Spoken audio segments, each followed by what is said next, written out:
Welcome to the Locked On Ole Miss pregame show. I am Stephen Willis, and I'm joined by Macon Gillespie of the Grove Report. He's in the press box getting ready for the game. We had some news come out this morning with Jaxson Dart being named the starter. Chris Lowe reported that, but that honestly goes off of what John put out earlier in the week, and that goes off what everybody has been saying for weeks at a time. But that is the story of the day, and honestly, it's probably the right one, don't you think, John? Yeah, I do. I mean, you and I both knew that this was going to be the option, the answer. And yeah, I mean, I think based on what we've seen, I mean, he's earned this. I think he's earned the nod for week one, and I do think we'll see some of Spencer Sanders as well on Saturday. But I think as of now, Jaxson is still definitely the guy, and I think this just kind of bolsters that a little bit. Yeah, and the funny thing is there was a basically hype video / highlight that was put out on social media by Jaxson Dart today, which tells me one thing, and you can tell me if I'm wrong there. That took a while to put together. Jaxson Dart has had an idea about this for a while. Yeah, and I mean that's been the rumbling behind the scenes a little bit that he did know, and maybe he did, maybe he didn't, but that's kind of been the word that he probably already knew, kind of like the rest of us. So, I mean, it makes sense, and I know it has to feel good for him to get that nod in week one.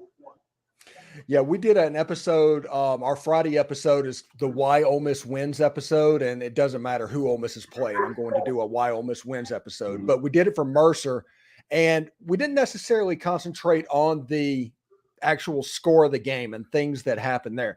It's what needs to happen within the game that becomes important for the Ole Miss Rebels. Now, what in your mind, John, are the 2 or 3 things that Ole Miss football needs to do today? Well, I mean, first, I mean, I would say sticking with quarterbacks. I mean, you do want Jaxson to look sharp and be, healthy going into week 2. I mean, that's bar none. Get him off the field, even if the score gets out of hand. That's what I would say. Number one. Number 2, I am interested in the tight end position. I want to see some stuff there. Just kind of how they all look with everything that's kind of been going on. And 3, I think the defense is obviously going to be a focal point. It's lesser competition, but how does Pete Golding's defense look in its first real game test? And those will be the 3 things I'm kind of keeping an eye on today. Yeah, it should be really interesting to do. Now, I do caution Ole Miss fans. Now, Ole Miss should go out there and win the game. And if something goes wrong, and we are still talking about this game on Tuesday, we have other problems that we need to discuss from that point on. But if this is a game that ends up like 31-3 or 31-10, that is not a catastrophic result for Ole Miss. This is going to be an extremely vanilla Ole Miss game. They're going to try and keep some bullets in the gun for the Tulane Green Wave and eventually for the Alabama Crimson Tide. Now, we want this team to operate efficiently. That is what you need to look for today. Is 11 lined up on the field? Is 2 players with the same number lining up on a 4th down and give the other team a first down? That was absolutely, yeah.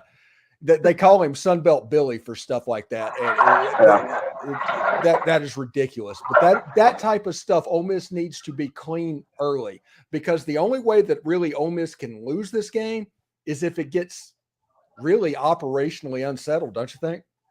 Yeah, I do. And I mean, I think when the talent difference is what it is today, that's pretty much the case. I mean, you have to beat yourself, basically, and you have to beat yourself badly. And those mental errors and things like that, that's the thing you have to avoid.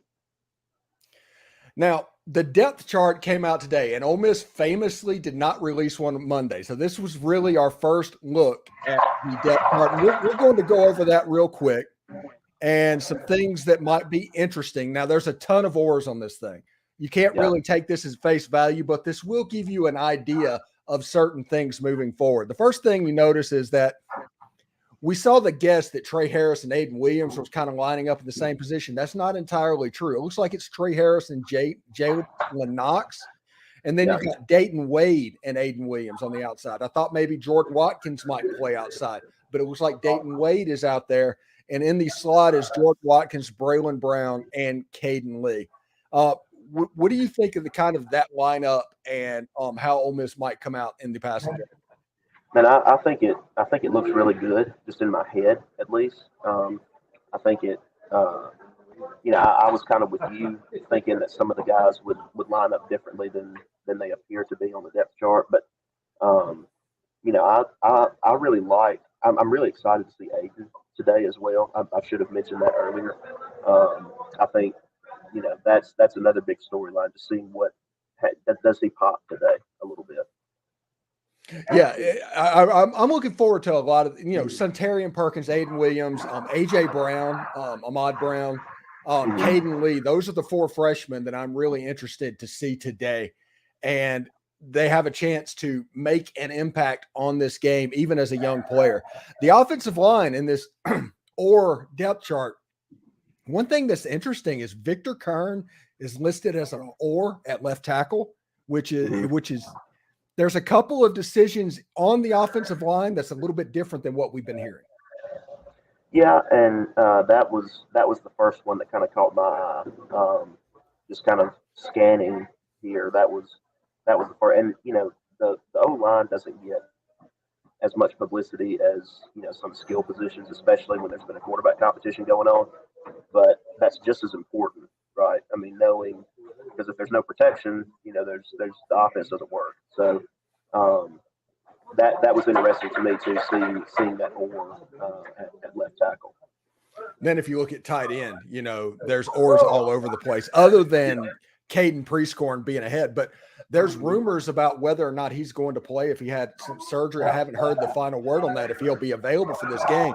If not, you have 3 oars. You have Kyron Heath, who I've heard that even on his own before all this happened had kind of worked his way up to like second on the depth chart. Hudson Wolf has been flashing all camp. And then you have Michael Trigg, who is the ultimate lottery pick, and we're kind of waiting on that light to come on.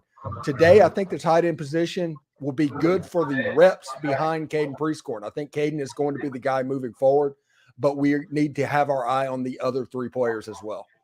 Yeah, especially if he's not 100%. I mean, if he's not 100%, he's not going to – he probably won't have a high snap count today, if I had to guess. So getting to see what some of those guys behind him look like, that's the focus on tight end for me. Yeah, it should be really interesting, Dean. Now, if you look at the quarterbacks, you obviously have the Jaxson Dart or Spencer Sanders. Obviously, Jaxson Dart is coming out first in this game. Actually, John, I heard weird rumors as the week went on, and people will not believe this, and they think that all of this was just a creation of us. And it's because we started hearing really weird things during the week. And one of the things that I heard during the week, and this was supposedly from inside the athletic department, not necessarily true. I'm not saying it's valid or anything like that, but there was a rumor that Jaxson was actually going to be the starter, but he is not going to take the first snap in the game. And they were doing that to play some kind of games. And you see the mental gymnastics that people are going with this void of information. So we have to talk about it because that's all the fan base was talking about. Yeah, and when there is no information presents itself, whether it's accurate or not. That's kind of how I always see it. If there's a void, if there's, if people really, really want an answer to something and there's no official word, the things that you'll get are crazy. And that could happen, I guess, that he could be the starter and not take that first snap, which is weird to say, but it's possible. That is something that would be very Lane Kiffin, I guess. So yeah, it's still on the table, I guess. Yeah. So we'll just have to see. I expect him to take the first snap, but we'll see. All right, for all the Spectrum customers that are out watching the show, just to let you know, Disney has pulled their channels off of Spectrum. They're in the middle of a contract dispute. It's what it is. This is what you need to do, okay? And this is it. If you do this right now, you have time to get it done, and you will see absolutely everything. Go to YouTube TV. Sign up for a 7-day free trial. Whenever you do that, put in your email address and your password. Make sure you can remember those. sign up for the package that has the SEC network. Look it up. You can figure it out online. It's fairly easy to do. But with that free trial, after you get that password and you are in the YouTube TV system, go to the ESPN app. Log in using your YouTube username and password that you just put in as YouTube TV, and you will have access to SEC Network Plus. Either that, or you can just sign up for ESPN Plus just as a standalone, and you'll be able to watch the game that way. So many hoops to jump through these days. Yeah, exactly. Watch stuff, you know. It's a whole bunch of weird things going on. Now, we talked about the offense, and this has been a very offensive-centric show, and we're going to let you go here in just a little bit, obviously, because you got a job to do. But the defense, this is the debut of Pete Golding. Mm-hmm. And if you look at the defense, that is actually an area that it kind of lines up the way that we thought it would and what we were hearing. When you have like Cedric Johnson and JJ Pegues and Josh Harris and Jared Ivey on the front, that pretty comes out and does what you think it would do. And I think, and I'm guilty of this too, but I think that the defense may be a bigger storyline today than whatever we see at quarterback. I may be wrong there, but I am super interested just to see what that looks like. And you are right. I mean, the way the depth chart looks, I mean, that's the way that we kind of projected that it would, how we kind of expected it to look, which wasn't necessarily the case with the offense. So maybe that's a good sign. Maybe Pete Golding feels good about where he is. Maybe that's a good sign that we had good information, good eyes, you know, whatever. But yeah, I did think that looking at it, that's kind of what I expected. Yeah, one really interesting thing is you have an aura between Deshaun Gaddy and Zamari Walton. Both of them have had really good camps. It looks like DeAndre Prince, they're going to do a field boundary type corner situation, it sounds like, because you have a group of people that are doing things and you have somebody like that. And I think DeAndre might be that boundary type corner. He's there with DeMarco Williams. But if you look at the probably front seven, I could have told you the starting lineup back in July. It's the weird that's how stable it's been for the front seven, I think. Yeah, which is pretty crazy to think that, because just 4 or 5 years ago, I don't feel like that was the case at all. No. It's amazing how things have stabilized with that unit itself. But talking about the defensive backs, and we were just talking about that, two players that I think Ole Miss fans need to pay attention to that maybe they haven't been, because DeAndre Prince and Zamari Walton, even Deshaun Gaddy are going to get the headlines, but Trey Washington has had a really good camp and he has a chance to play a whole bunch. And I think everybody needs to pay attention to TJ Young. It's spelled Teja, but it's pronounced TJ, I think. And he is somebody that last season had 4 pick sixes. He is somebody that's extremely athletic, and he is going to be an energy type player for the Ole Miss defense. I think he has a chance to be pretty good. Yeah, I agree, and all reports out of camp seem to indicate that he may be the real deal. All right, before we get out of here, let's talk about the specialist real quick. The kickoff specialist is Caden Davis. He's the transfer from Texas A&M. Plays kicker Caden Costa. Again, as soon as the transfers happened, we knew how that would go. Punter Frazier Mason, that's about the same. Long snapper Frazier Mason will be the holder this year, when last year was Kincaid Dent. That's something we probably need to keep an eye on.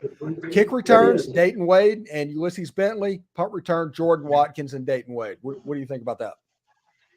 Punt return is always interesting to me, because no matter what the situation is, I always hold my breath a little bit, because it seems like muffs have become more common these days. But I think it's a pretty solid group to be able to handle your kickoffs and punts and punt returns and everything.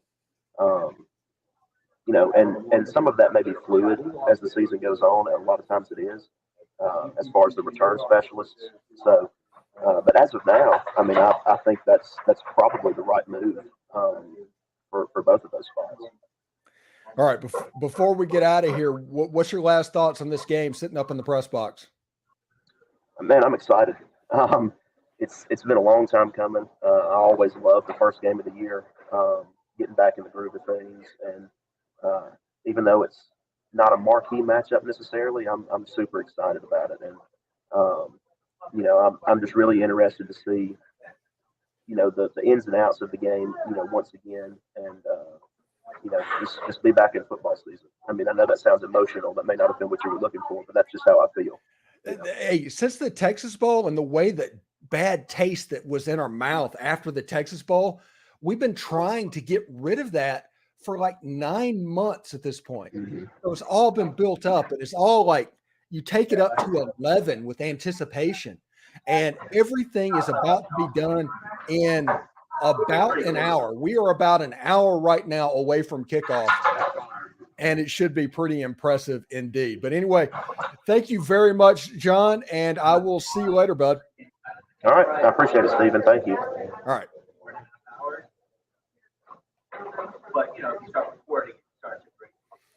All right, that was John Macon Gillespie from the Grove Report in the press box talking about what he has in store for him for Ole Miss. Now, before I get off of this and before we stop the stream, I do want to let everybody know how to watch the game. I'm going to go over that again because what's going on with Spectrum. It's on SEC Network Plus or ESPN Plus. That is how you can see it. If you want to hear it, you can catch it with the SiriusXM app, channel 81 for the Ole Miss home team broadcast, or you can search the SXM app with Ole Miss or Ole Miss Rebels. The Locked On Ole Miss podcast is on there as well. So SEC Network Plus is based off of your cable subscription. Whatever your login allows you to get access to it. If you can see it on your cable system, you can see it there. If you have Spectrum and you're looking for a way around that without wanting to pay for ESPN Plus, for instance, you can sign up for UTTV. You get a free trial. Most of those streaming services have free trials. Sign up for that free trial.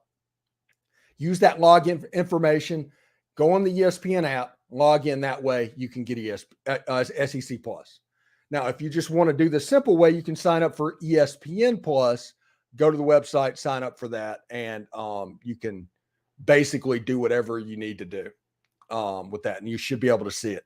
But it is going to be an option for most of the Ole Miss fans. I do want to thank John Macon Gillespie for coming on the show today. Post-game, 30 to 45 minutes after the game, we will be live again. We will be doing a post-game show again. It'll be just me today, likely. But we'll talk about things that we noticed, the very hot takes, the instant reaction of the game. All of that will be available immediately following the football game. So thank you for tuning in for that. And as always, tell a friend, basically, about the Locked On Ole Miss podcast.